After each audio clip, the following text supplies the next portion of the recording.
So good early morning to all of you entrepreneurs out there who are very accustomed to starting your days early. I welcome you to the Klein Center for Advancement. My name is Tammy Marquez-Oldham. I'm the director of the Global Trade Center and the Small Business Development Center at Portland Community College.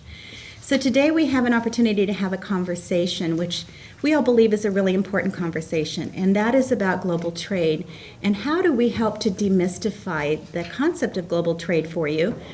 And for those of you who are exporting, how do we provide you with additional services and resources that help you to be better at exporting? So today we have a wonderful panel of business owners and entrepreneurs who are exporting and who are very welcome. We are welcoming them to share their experience. Let me get this mic adjusted so I can talk without leaning in. There we go. So I welcome David Jensen. David, thank you for joining us. We're going to have David provide information to all of you in just a moment. David Jensen is past president of Accumed, LLC, and current CEO of Strategic Business Systems.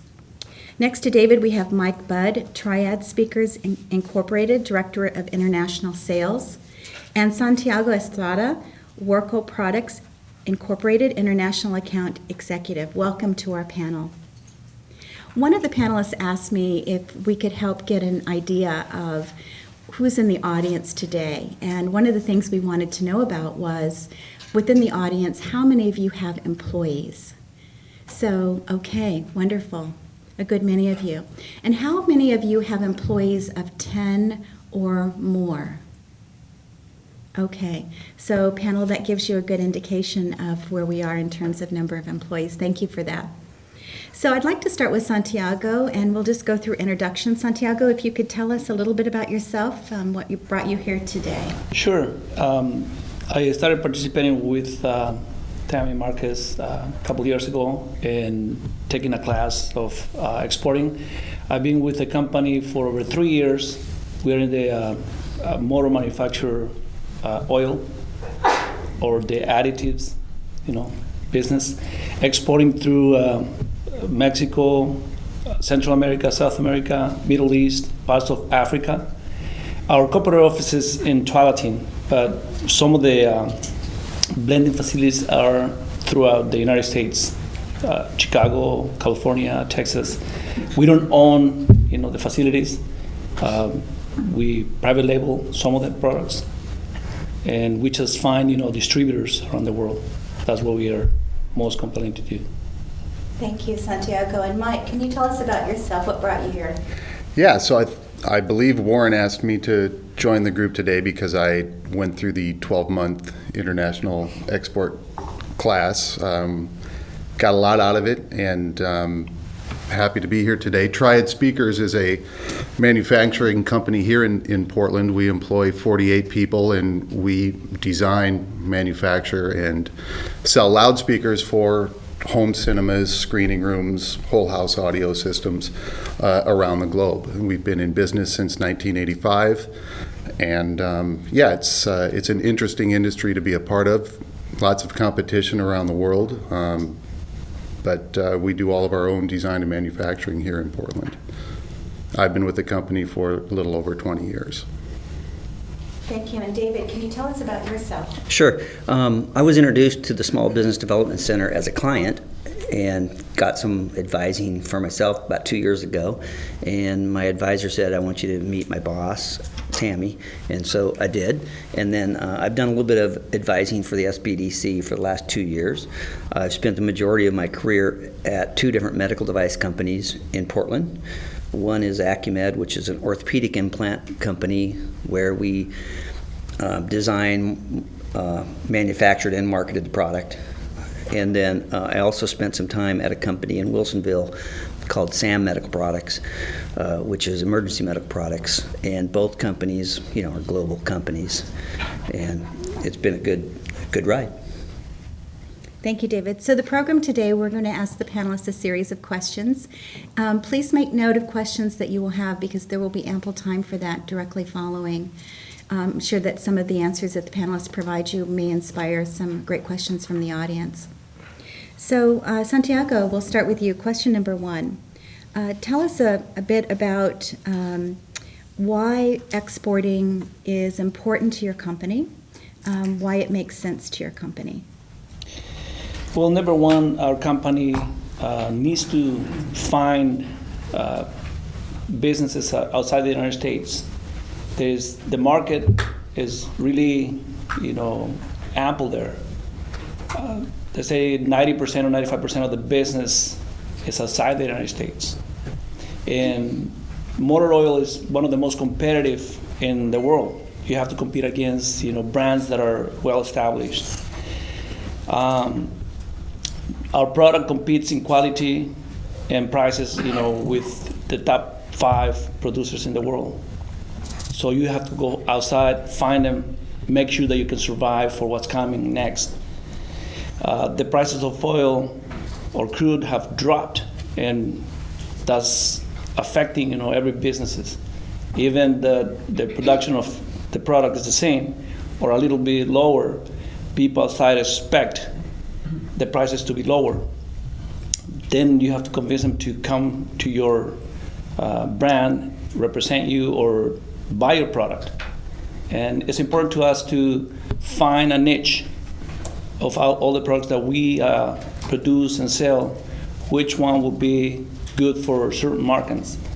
And we don't know, what's best in that kind of market. We have to find out. We have to get a lot of feedback. Is that? I have a follow-on question, if I may. And Sure. What countries are you currently exporting to? There's quite a few countries that we export to.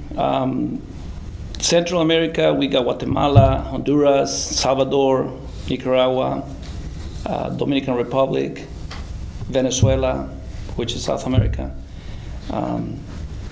Bolivia, Paraguay, Chile, and there's some other countries on Middle East and Asia that somebody else is doing, like Egypt, Georgia, and quite a few other countries that I don't remember. Excellent. I'll have a next question for Sure. you soon.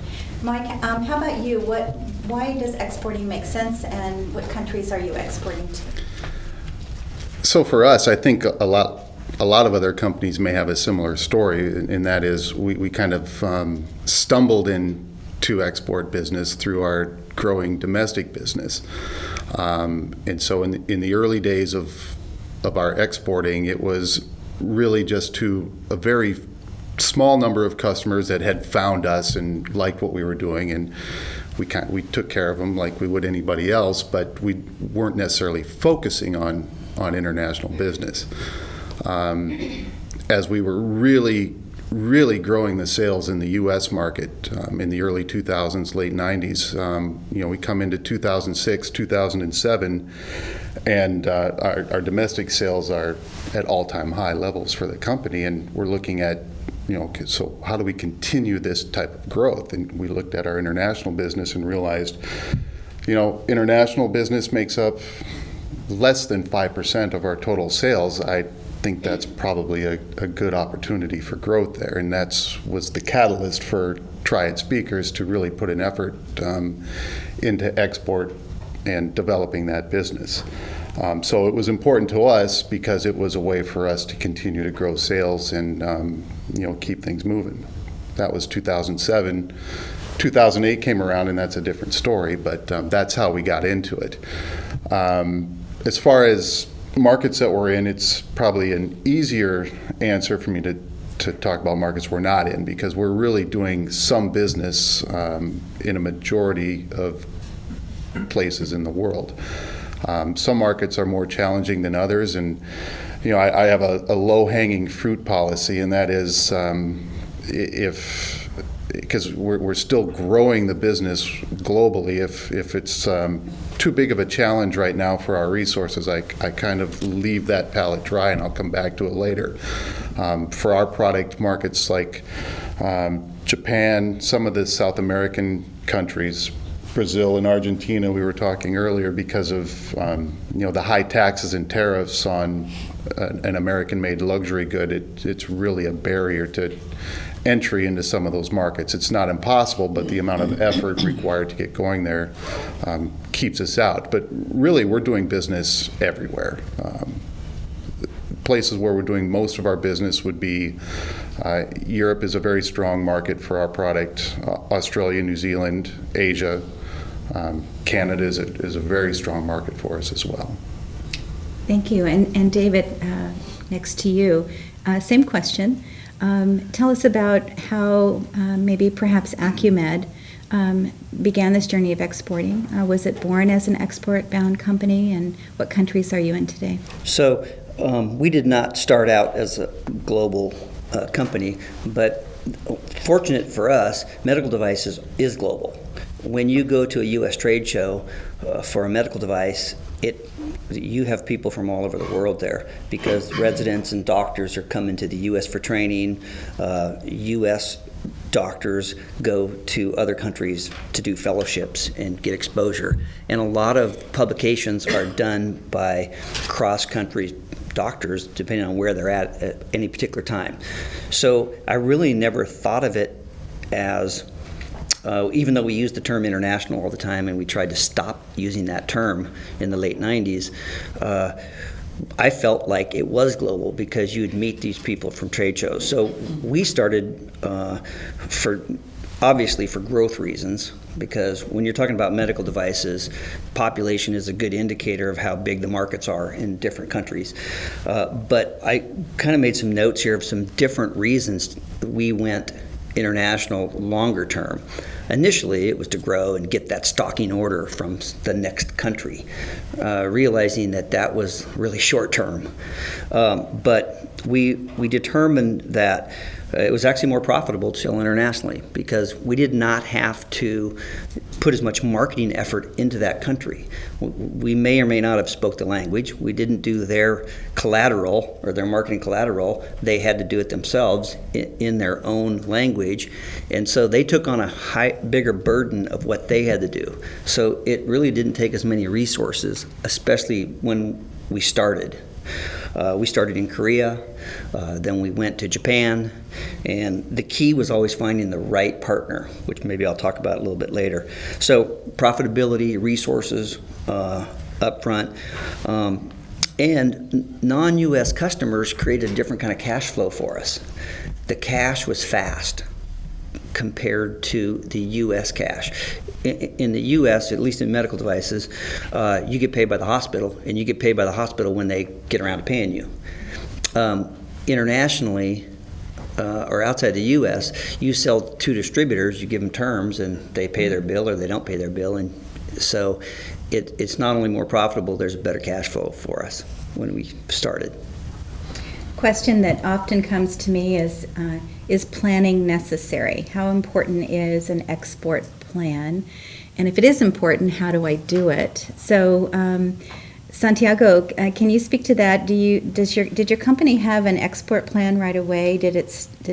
Was it important to have that out there before you went global? It is extremely important to plan. And on the planning stage, there is quite a few steps that you have to follow. Number one, what type of product you are trying to sell or export, and what type of buyer or customer you're trying to find out there. And by doing that, you have to know exactly who your competition is, and if your product quality, presentation, and markets are what you want in what country.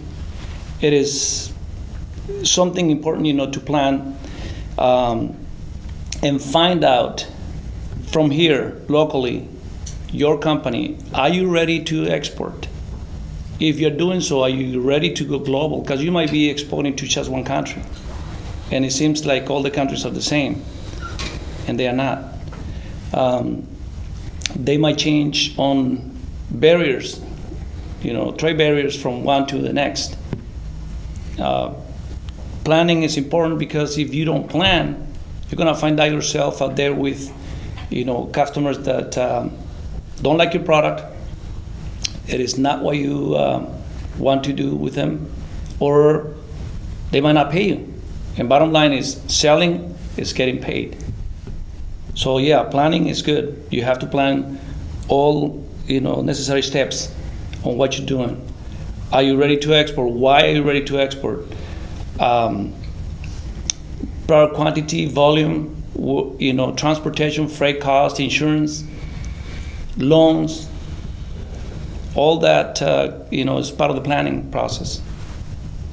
And exhibiting in that particular country or this country is important also. Mike, what's your opinion on that?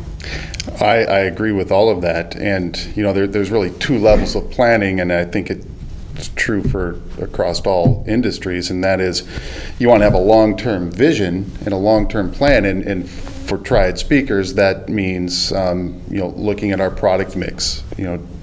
What products do we need to plan to develop for international markets that are maybe unique to our export business and not so much our U.S. business. So there's product planning. Obviously, there's the financial planning and where we're going to go over the next 3 to 5 years. But we certainly do that. But the real work is done in our yearly planning, frankly, because the economic conditions, political conditions of a given market can change so quickly. I can't say.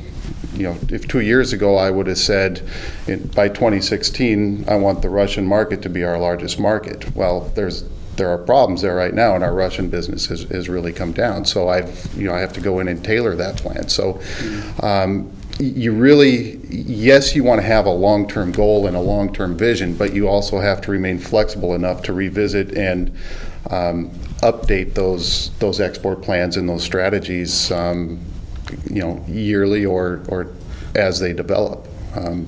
So that's something I do every year is I look at a yearly plan not only for our overall international market, but I actually break it down to each country and each customer because conditions can change so quickly. And David, same question to you. Okay. Well, I agree with due diligence and the vision and the planning for sure, even annual objectives for where you're going to go. But to show the contrast that I experienced, the way we started selling internationally is at these trade shows, U.S. trade show. Not only would there be doctors from other countries there would be distributors. And they'd come up to your booth and they want to sell your product. And they say, how do I sell your product? And they'd give us a card. And then that would establish a relationship, and we said, okay, you could sell our product. Where do you want to start? How? And very little planning involved, and it was hit or miss. And compared to 2013, where we do this due diligence, just like Santiago said, and go in and find out. We pick the market we want to go to for a specific reason and make it strategic, as opposed to someone who just came up and maybe that's the way it was supposed to evolve, and maybe that was the journey. But we got really good at determining which partner in that country would be the best one, because once you sign up, it's not as easy to shake them as you think it is, whether you have a contract or not. They have your inventory.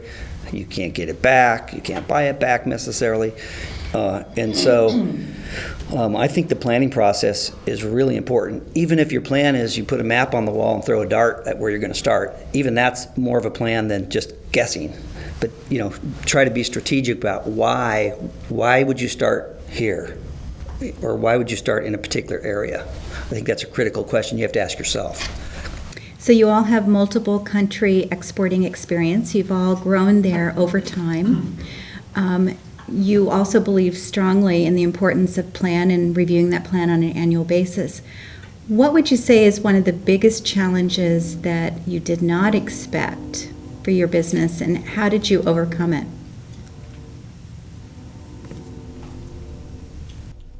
Sure, I'll go first. For us, having done the majority of our business in the early years in the U.S. and the product that we designed, it's designed for U.S. architecture, North American architecture, stud-framed walls, sheetrock, very specific to that type of construction. So as we started to expand our business outside of the U.S., outside of North America actually, you go into Europe, and a box that is 10 centimeters deep, designed to fit in between a stud bay and U.S. framed construction, doesn't have the same viability in concrete walls and brick and things of that nature. So an obstacle for us was creating ways to install our existing product into those different types of architecture that were found around the world, and also getting support within our company to develop products that were maybe not going to be successful in the U.S., but were very specific to certain markets and their types of architecture and construction to be successful. Those were some really big challenges early on, and they still are. As the majority of our business is in the U.S., it's sometimes hard to justify engineering resources and time on a product that is maybe not going to be successful in the U.S. but could be very successful outside. So that's an ongoing discussion that we have within our company. But those are things that you need to consider. Just because you have a product or a solution that is successful here doesn't necessarily mean that it's going to translate into another market unless you're able to modify it or tweak it or even change it altogether. And Santiago, your thoughts on that? It's exactly what he said, and a little more. On my type of business, let's say this particular bottle design has a lot of industries that play a role into selling this particular bottle of water or motor oil or whatever is inside. One is the cap, the label, the box, the bottle, size of the box, and you prepare yourself to sell this to, let's say, Mexico. But we sell that to Guatemala or the Central American countries. They will probably have some restrictions on sizes, on font, of type of letter, and you're trying to sell something on quarts, and they say, well, I prefer liters. So now you have to go redesign everything, and you have to take it a step at a time, find out, how big is this market, how important this could be for other regions. And if you're not prepared for what you're going to do, you're going to be spending a lot of money. Suddenly that particular market is restricted to that particular area only. So yeah, indeed, planning and making sure that what you're doing is going to be good for other markets. So you spend your resources, your money on, focus on what's going to sell. You might be able to choose your market if you sell one product. But if you got, 20, 30 different products, and you're trying to sell to different markets, and you said, this is my presentation, it looks like the other guy over there. What's it gonna make it look better so I can sell it? Not only price, but the quality of the product. But the presentation has to be better. And you have to play with all these roles.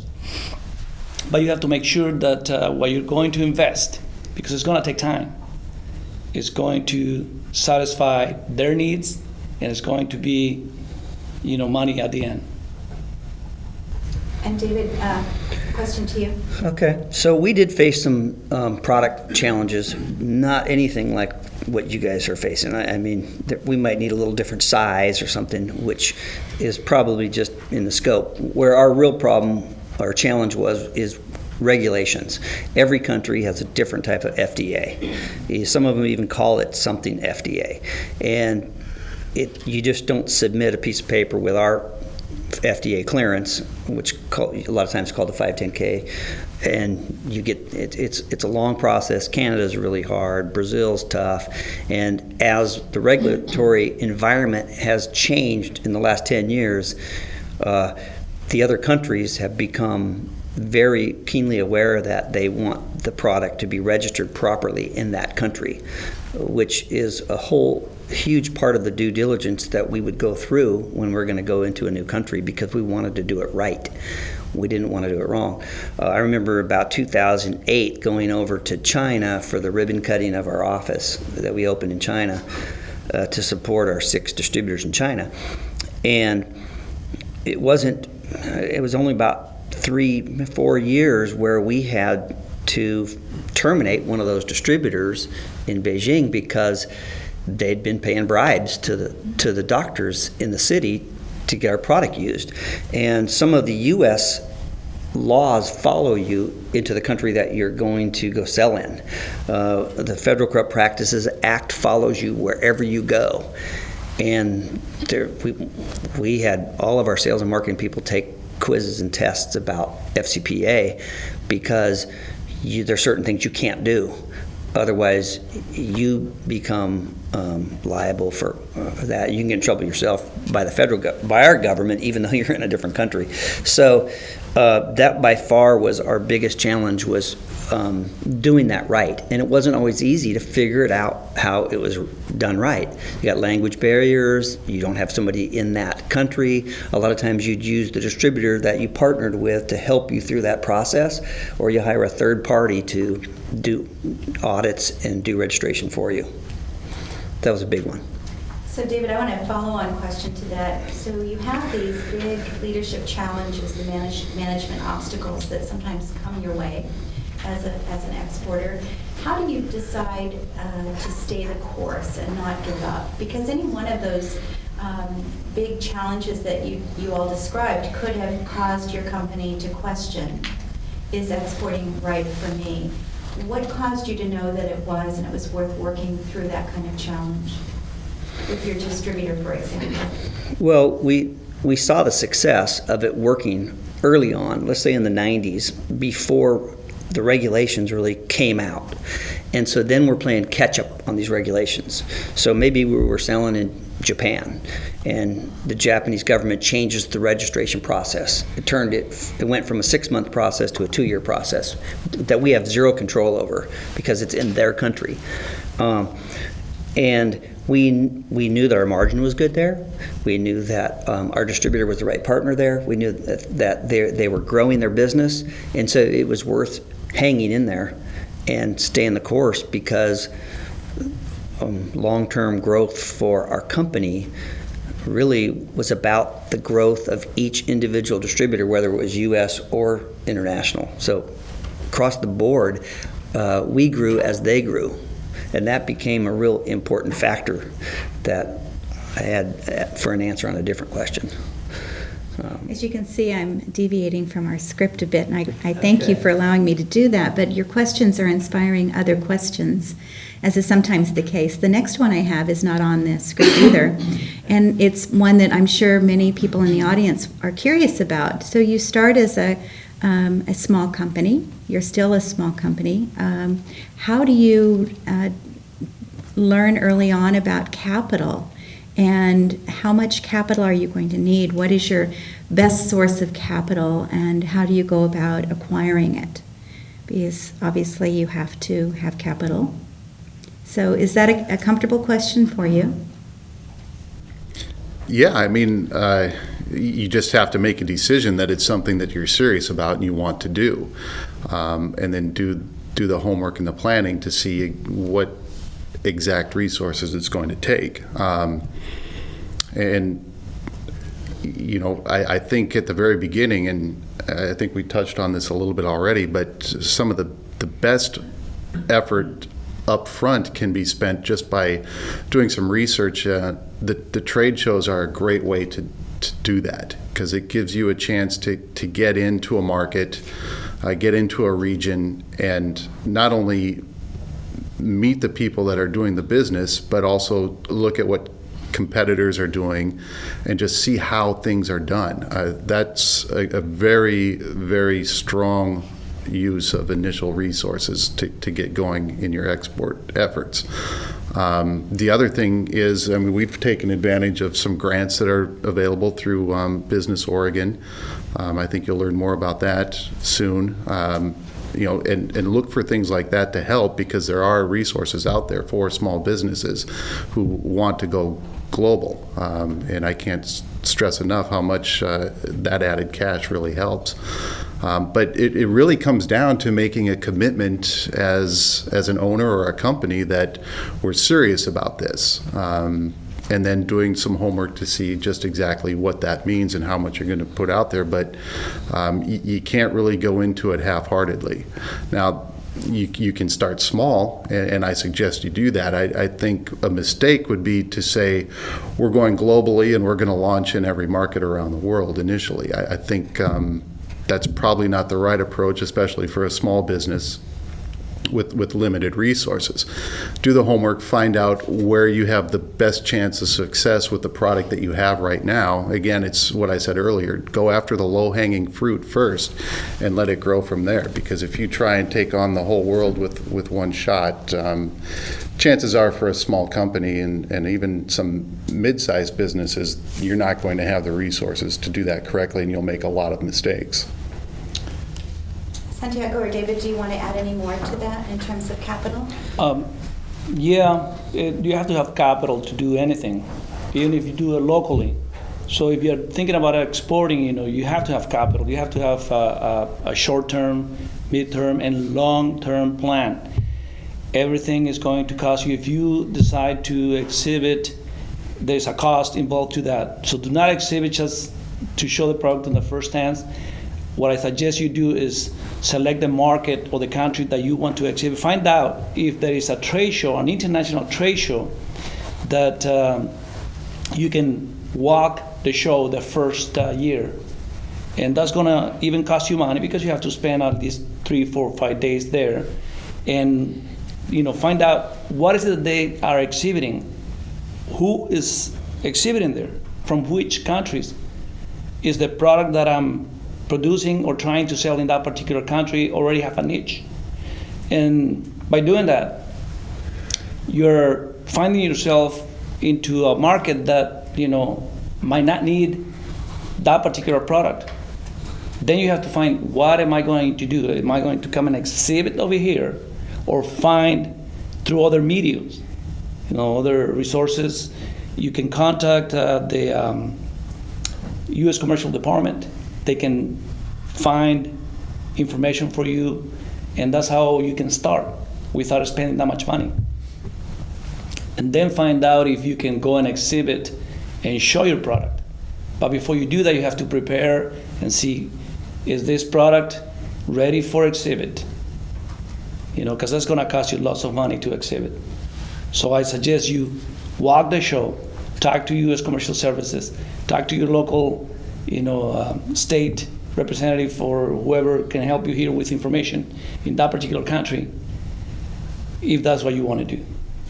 So you don't spend that much money on something that might not be that helpful. I'm from Mexico, and I exhibited in Mexico, and I have not found a customer in Mexico. And I know that I can sell anything that I can probably show, but not in Mexico. Not yet, at least. But other countries have become really easy. It's just, you have to find out exactly what you are trying to sell. And lastly, David, about capital, what's your thoughts? So I want to add to that. One of the benefits of being a business advisor for the SBDC is that I got to learn about a lot of different types of business, whether they were bakeries or they made parts for something else, or even a service business. And one of the things I enjoyed teaching them was how to look at their balance sheet, if they had one, to determine what's going on. They go, where's my money? And I said, well, as you grow, your money goes into inventory and it goes into accounts receivable, and you don't have that. And you're kind of like sucking wind right there as you grow. And so I had lunch with this man yesterday who has a small medical device company in Portland, and he wants me to go to work for him. And he said, but there's one big hurdle we got to get past. I can't pay you. And he needs money. He needs money today for inventory, because without the inventory, he can't go into a new facility. And so you have to get capital. I can tell you quickly. I mean, you already know this, but at Accumed, they got capital. They got 2 outside investors. The owners did, the mom and pop. They got some capital there. They went to their in-law, and they got some capital there, and it was enough for them to get by. I remember when they used to use their credit card to make payroll, and then they crossed over some hump when they signed up some of these distributors who paid cash, where you don't have to consign the inventory. And then they started putting away their little nest egg. And then when we sold, the mom and pop sold Accumed. They started in '88. They sold it in '99 to a conglomerate, Chicago conglomerate. That conglomerate had a lot of cash. It's part of the Pritzker family. So when they took over, we didn't need any more capital. We had all the capital in the world, and that's why we were able to grow so fast. So I feel for every business that's trying to grow because it takes money. I'd like to add something to that. I mean, we've mentioned a few times, all three of us, the importance of trade shows and events like that to learn and to get exposure. But I think it's an important point to mention. What I've done to make that work for us and do it in a very cost-effective way is, if you select the right partners in any international market, and for us it's a distributor.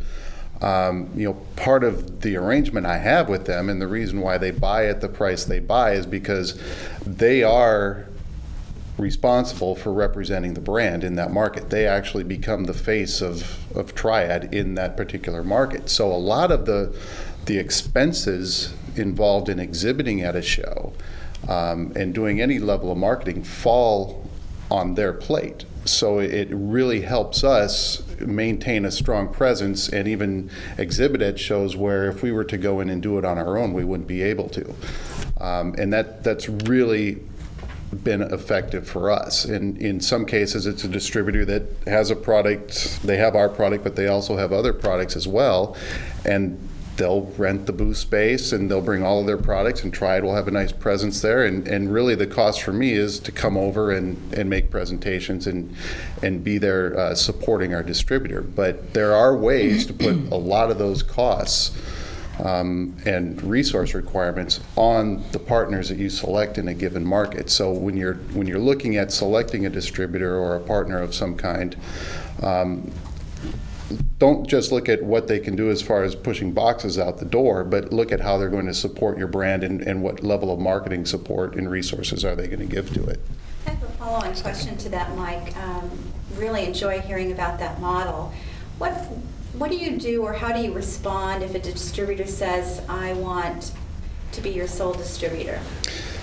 Yeah, and that's a good question. And for the most part, that's the way I like to do it. I like to have an exclusive distributor in a given market. Now, what comes with that is a tremendous level of responsibility on their part. It's just like I said, it's, yes, we need you to hit certain sales numbers, but we also need you to represent the brand. You need to take care of problems, service, marketing, all of that falls on their plate. And to earn the right of an exclusive distributorship, you need to sign up and execute on all of those fronts.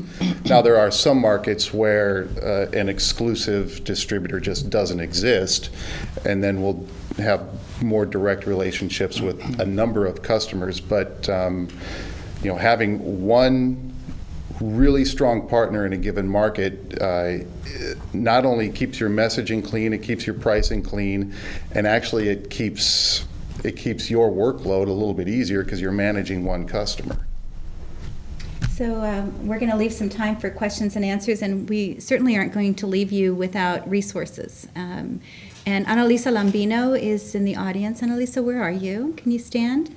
Oh, there she is. So Annalisa Lambino is with our Global Trade Center. She is our specialist, our trade specialist, who works in export assessment and export planning, which is at no cost. And there's information on the front table about both of those things. So one final question to the panel, and then we'll have Annalisa go around and have you ask questions of your own.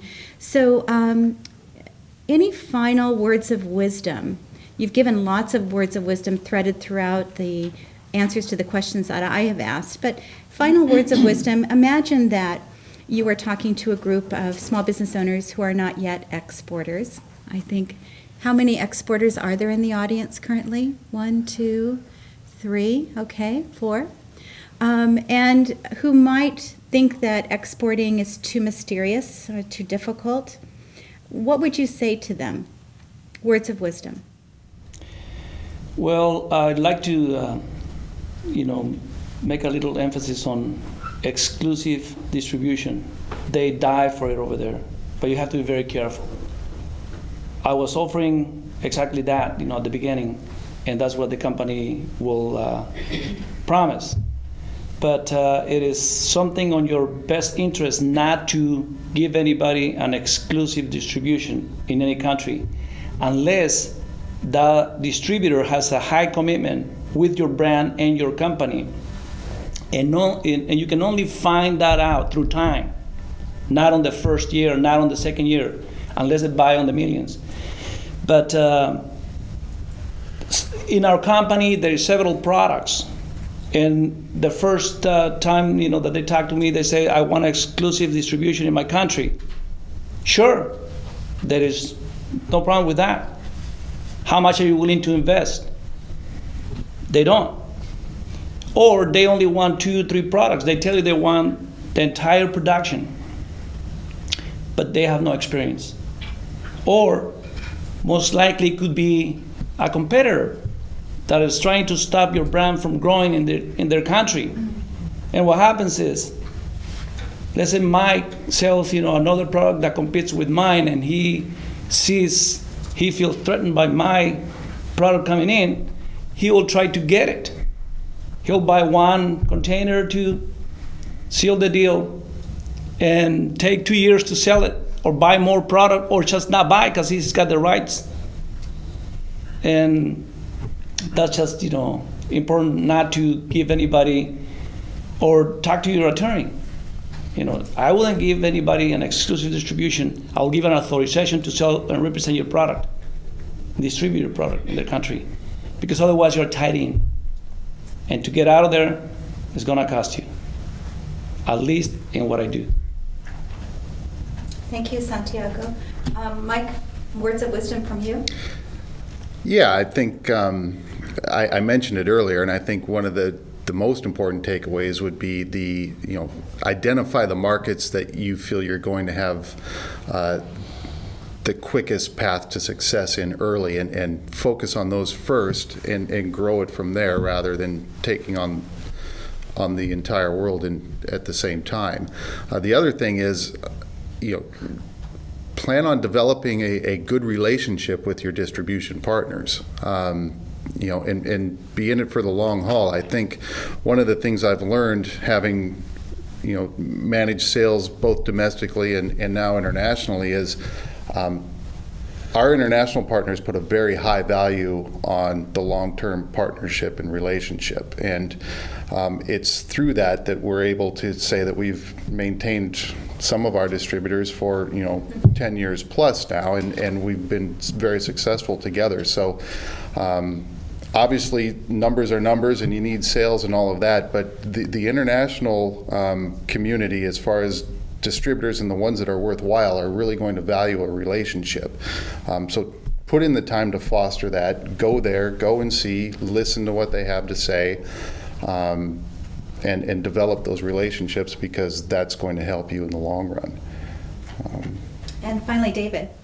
So this may sound simple, but I think if you're thinking about exporting, or you already export, I think it'd be worth your time to take a piece of paper, draw a line down the middle, and on one side say why I'm going to export, and on the other side why I'm not going to export. And a lot of times when you do that, you get the same reason on both sides, and write it out on paper and think it through, and then that's just a point in time, and you would review that in 6 months. But then get some advice from somebody else to review your logic on why or why not, because that should help you determine whether you're going to take the leap or not take the leap. But when you decide you're going to take it, you got to take it. But then I'd want to get some advice from somebody else. I don't know who that is, your spouse or another partner or somebody, so that you could say, this is what I'm thinking, what am I missing here? And I think that's a real good gut check. That's a great segue. So with your permission, I'd like to segue to provide you with more information about resources. And then we'll circle back around and give you plenty of time for questions and answers. So David said, check your assumptions. How do you do that? Well, I wanted to start maybe with the question, why export? And I know Santiago alluded to this, but when you look at the fact that 95% of the world's population lives outside the United States, is that surprising to anyone? Well, I think it was to me the first time I saw this statistic because I didn't think it was quite that large, but it's true. And more than 70% of the world's purchasing power is outside the United States. So when you as a domestic company consider that idea, it doesn't necessarily mean that you are intended to be an exporter, but certainly if I were in that condition, I would want to explore a little bit. And I'd like to figure out, would I be? Could I be? Is this something that's possible for my company? The other reason to think about it is diversifying your sales. If 70% of the purchasing power is outside the U.S., that means 30% is inside the U.S., and something happens within the U.S., then and having a diversified sales portfolio of international clients is going to help you have things more balanced and perhaps have you feel as though you have more options. So those are just some reasons why you might want to consider. So these are really the 4 areas for those of you who are not exporters, or even for those of you who are exporters. I would have you consider the body of knowledge that you need to do successful exporting in these 4 areas: global management, global marketing, supply chain management, and trade finance. Now, the good thing about looking at exporting from this perspective is if you are a successful domestic business or becoming one, or thinking about becoming one, management, marketing, supply chain, and finance are also part of domestic business development. So therein lies one way in which we can take out the mystique of exporting. When you put global in front of those 4 areas of business, certainly there are extra considerations that you need to make, but there's also an abundance of resources to help you do it. And you don't have to know everything, and it is okay not to know what you don't know. Annalisa Lambino specializes in export assessment and export planning. She is a certified global business professional, as are 7 other members of my team at the Global Trade Center. And business assessment and business planning is at no cost here. So if you have not picked up one of the brochures that's out front that is about that, I encourage you to do that. Connect with Annalisa. She'll be here after the program so she can provide you with more information. We talked about Business Oregon a bit. I want to tell you a little bit about the entire resource chain that's available, the global resource chain as I refer to them.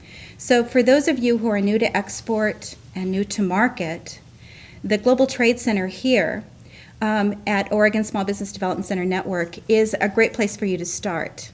We work with U.S. Commercial Service, we work with Business Oregon, we work with SBA and Accumed Bank, and we create the front door for those other agencies to help businesses grow through exporting.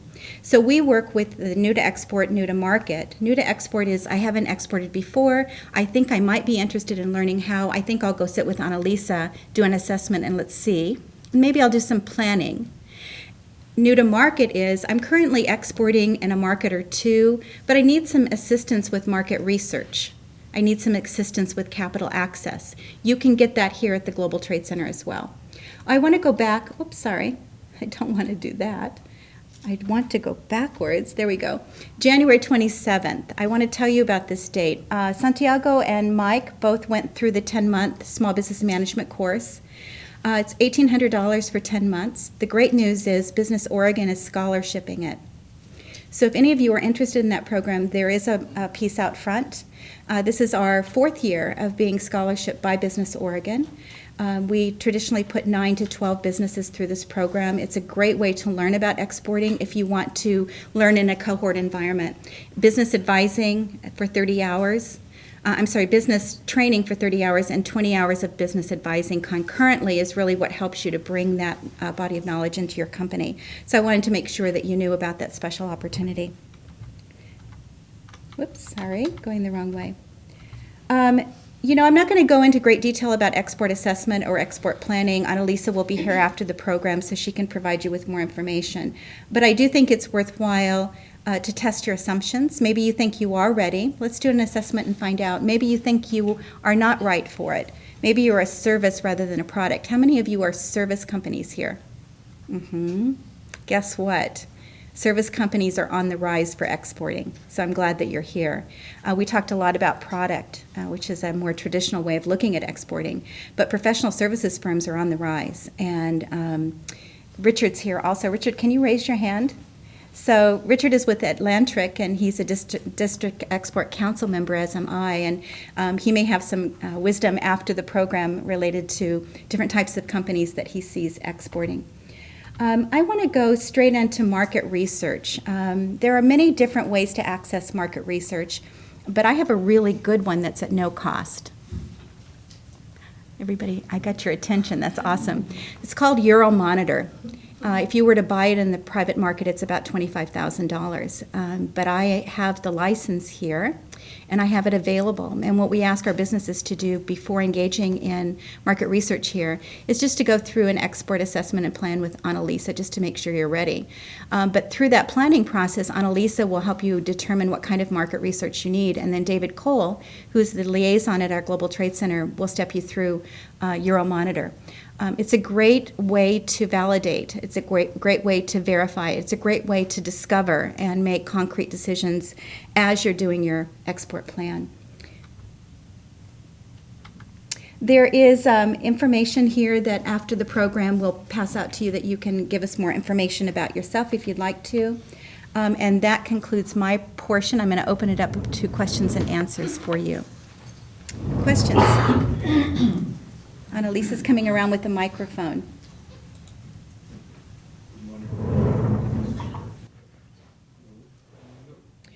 Oh, Mike, are we on? Good morning. There we are. Thank you very much for sharing that.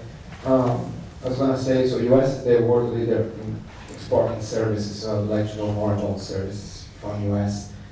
It's just, maybe for you guys, I did some consulting for Nike when they came to Brazil, and I was surprised to discover that they didn't learn much about the cultural side and regulations in Brazil. Nike, a big company, and it surprised me. So my question is, how much did you guys invest in terms of time and money and energy in terms of learning the culture and regulations in the new country when you get to the new country? Yeah, I think, and maybe I'm not right on this, but I think the larger the company, especially some companies the size of Nike, may have an approach of, we're big, we're successful, we can do whatever we want, wherever we want, and don't put in the time to learn, to say, I don't know this market, what can I learn about it? That's because we're a smaller company, I don't have an option to even begin to think that way. I need to get in there and see people, shake hands, ask questions, and learn as much as I can before I even consider making a decision on how we're going to bring the product into the market. So without a doubt, that kind of goes back to what I was saying about building the relationships there, and then trusting your partners to teach you how to do it and to guide you through, because you're not going to learn every nuance and detail of every market. So take the time to learn what you can, build the relationships with people that are actually there, and put your trust and faith into a partner that you believe in to help guide you through that, and take the time to do it. Oh, no, I don't need a microphone. I used to teach. So I'm looking more directly at Mike and David and thinking about the business plan and putting together the business plan. And so you've done your research as much as you can do it, utilizing all these fabulous resources that are here. And as David put it, you're ready to jump in. But I think there's something that I don't quite have a grasp on yet. And that is, okay, so I have my targeted country. And I'm looking at, okay, what do I, after doing all my research, what are my projected revenues that I'm going to pull from this country? So before you do that, what do you frame as a percentage of your R&D investment to get those revenues? And at what point do you go, I've reached my budget, I can't go any further? So I know that that's going to vary depending on a multitude of things. But if you were to put it in a 10% time frame, plus or minus 10%, what would that percentage be? Go ahead, Mike. For us, there's a lot in that question. And first of all, it's really hard to address what you first mentioned, is even identifying what your projecting sales are going to be in that market. So unless you've already identified a partner who's doing distribution there and selling into the market, you're going to have a hard time just getting that number to which everything else trickles down from. So generally the approach for me has been, what can I do in this market with what I already have? As far as, can I take the existing product as it is, as it's successful in the US, and drop that in there and have a launch and some level of success. And then from there we determine, okay, how much more do we need to put into this for marketing and product development. But to put a number on it, 15% of your R&D budget to this market, I don't really take that approach. I start with looking at markets that I can be successful with what I already have, and then as things develop from there and we learn, then we can decide, okay, we can set aside this much money for marketing here or that much money for product development. But I really can't put a number on it because it's such a large variable. But the key in what I'm saying is try and pick markets initially that you can just take what you already have and with minimal investment get that launched before you start to develop something special and unique for a given market. So Mike, if you already had a partner picked in that particular territory, how much of that burden would you put onto them to say, what can you do with what I already have? Quite a bit. I'm forever a student of international business, and I rely on the people that are there doing the work to tell us what to do.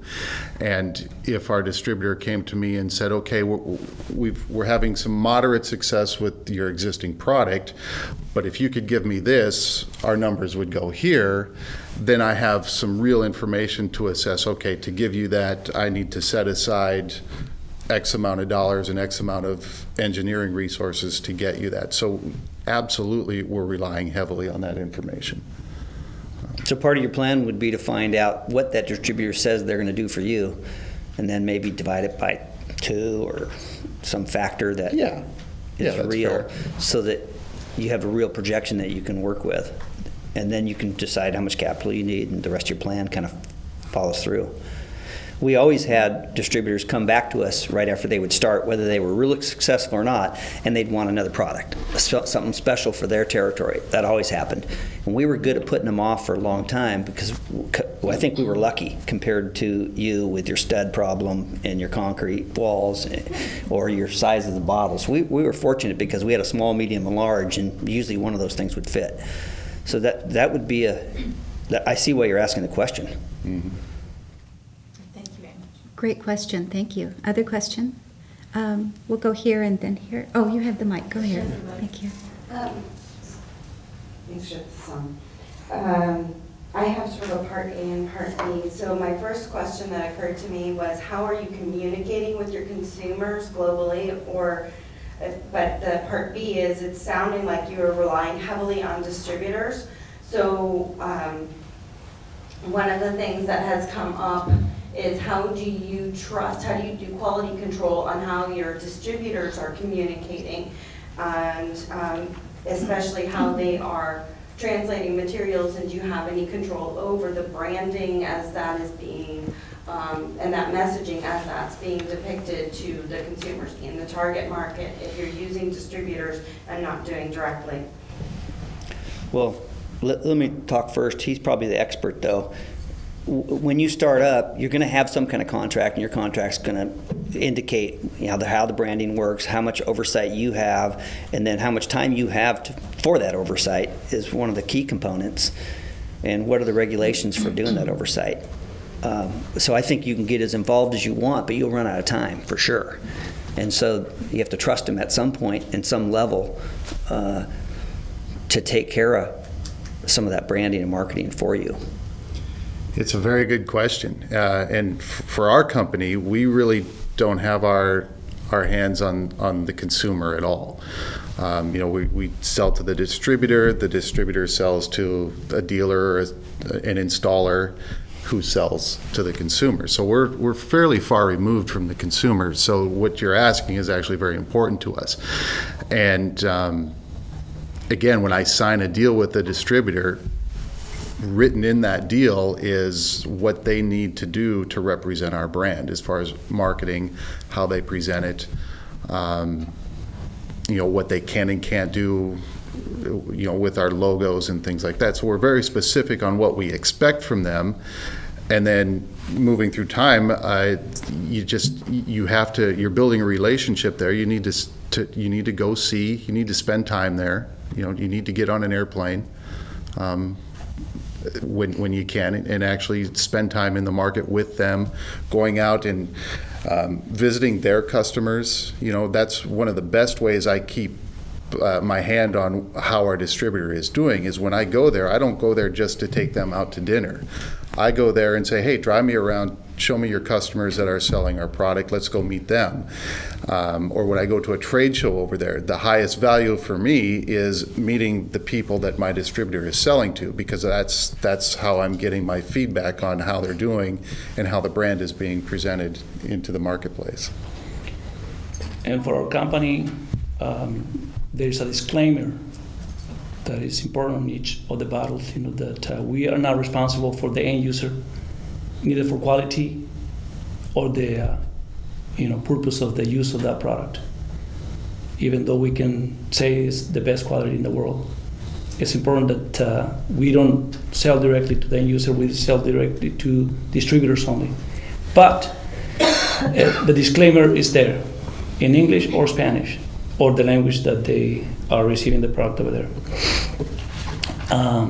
And that's, I believe, for every company that sells this type of product in the world. There's a disclaimer that the end user can buy a product for that particular purpose and give it another purpose. You're not responsible for that. So that's something that you have to find out. Okay, next question. My question is is about the FDA that you were talking about. We sell it's considered durable medical equipment here in the U.S. It's a post-surgical camisole that women wear after surgery due to breast cancer. So our product is exempt from FDA regulation at this point. So how would that translate to other countries? If it's exempt here, is it going to be exempt in other countries? Or do you still have to go through all of those steps in other countries as well? Well, I think you'd want to find out how it works in the other country for sure. In the U.S., there's class 1, 2, and 3, and it sounds like yours is an exempt class. You don't even have to list it with them, which is great. It sounds great anyway. And we were involved in class 2 and class 1 a lot, so we got audited by the FDA. But I wouldn't assume that. There must be some magic to this gown, so it must prevent something from happening or help something. It's basically for drain management, so there's like a little pocket in it that supports the drain after surgery, and then it has prostheses, so it's got lightweight breast forms. But maybe because the FDA is so hard to deal with, and it seems like there's so much rigmarole that you have to go through, and I feel like I barely get any time to talk to anybody, and they're just, oh, this is what it is, and I can't tell you why or what for. Call this person. Then you can never get a hold of that person. So, but my guess is that because it doesn't really, like my product is not the drain, which goes into the person's body. It's purely external and it's clothing. So therefore, there's not that much interaction with the body, and that's, except for that it's on you. That's my only, guess as to why it's exempt and not requiring any regulation. There are several good regulatory consultants in Portland and Oregon. I don't know if you've tried them, but... But I'll ask you afterwards. Okay. Well, and I would also say that our partners at Business Oregon and U.S. Commercial Service there are field agents in country that would have knowledge of perhaps your product type. So you might start with Business Oregon and check in with who is a trade specialist for apparel, for example. Although it sounds as though you're closely aligned with apparel, but not exactly. But might be a good place to start with Business Oregon, and then they can provide you with the next best resource for you. Yes, back here, and then over here. Hi, my name is Matthew Miller. I'm actually a lawyer, so I look at patents and intellectual property and litigation at my own firm here. My question, I like coming to things like this to learn how companies, what they're running into and how they deal with the problems. And I have a real interest in design patents. And one of the things that I wonder how companies, how you think about and whether you think about how you deal with the problem or the issue potentially when you export. Even if you have a patent here, a lot of people don't realize you may run into someone else who's patented the same thing in another country. And vice versa, you may import something here and run into someone's patent here, put it into your product, and you run into that problem. So I'm wondering, how do you approach those issues? Do you think about them, and what do you do about it? Well, for us, the owner of our company has chosen the path of not applying for patents for any of our products. It's kind of a mindset of, if you think you can knock this off, give it your best shot. And for us, and with what we do and the size of our company, that hasn't ever turned into an issue. Sure, there's been some companies that have released product that is similar to ours, but because we've done such a good job of establishing our brand as being a leader in the high performance residential audio category, it hasn't affected us. So I really can't address the question because we just haven't taken a view of even bothering to apply for patents at this point. Matthew, as you know, there's a lot of counterfeit around the world. And wherever you have the strongest market, it could happen that somebody else is counterfeiting your product. And you will think, that used motor oil is not something that somebody will sell. Well, they do. And there's markets that in the past, my company was extremely strong, Pakistan one of them. Suddenly, we are into a legal battle with a local power, whoever, that is selling the same product manufactured there with our brand. And some countries respect, the registration of the IP property or trademarks. Most of them do, some of them don't. But Matthew can tell you about that. And I would imagine, David, you have a point of view on this. Yeah, so our patent strategy long-term was we'd always file a PCT, and then we'd have time to decide which countries we wanted to have patents in. And our strategy changed over time, and I'm drawing a sine wave, because we'd spend a lot of money some years, and other years we wouldn't, even though we had dozens and dozens of patents. So we kind of came down to which markets do we want to protect in, and is it possible to protect there? So we felt like Japan, we can get protection, UK, we can get protection. And so we'd be selective about which countries we're going to continue to pay for it, obviously the US. And then we did some litigation, and you can see how our patents helped us either get a royalty for something that somebody else is going to sell, or we had a big lawsuit here in Portland back in 2006 where we went after one of the big guys. But I think it came down to, is it a Me Too product? How close is it? Or is it really unique? So there were some products where we said, you know what, we could patent the color of this, but really it's not going to make any difference. Let's just be in the market first and see what we can do and how long we can sustain that market. Question here. I have a question about taxation. Do you guys have any concerns, or are there any issues by opening up offices in other countries and taxation by those local countries? It hasn't been an issue for us simply because we're not in a position, or we're not desiring to open up offices outside of Portland, actually. So I can't answer that directly. I can either answer, we're just looking for distributors. We don't have representatives or offices outside of the United States. And David, how about you? I don't have any other insight on that for you.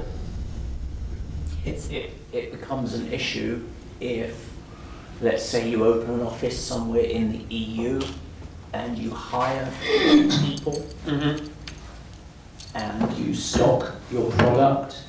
You could be classified as having a second domicile there, so you will become responsible in a number of complicated ways for registering your company, paying some local taxes, dealing with VAT, etc., etc. So it's quite a complicated web.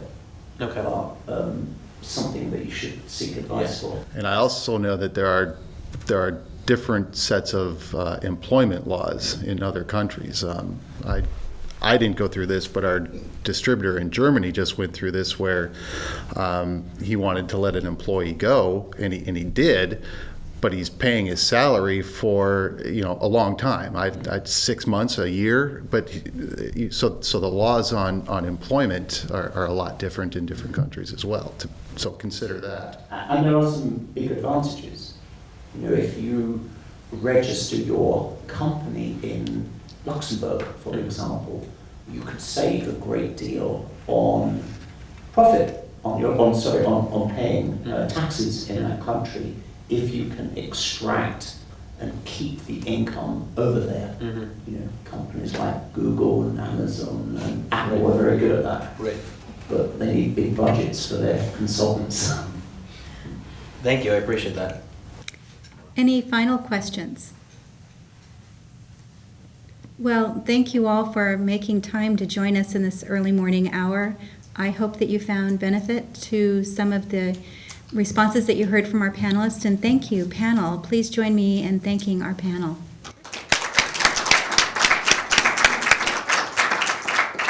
This room is open for networking and refreshments, so take your time. If you have any questions about global trade, catch any one of us. We're happy to help you, and we wish you the best of everything with your companies. Thanks for joining us.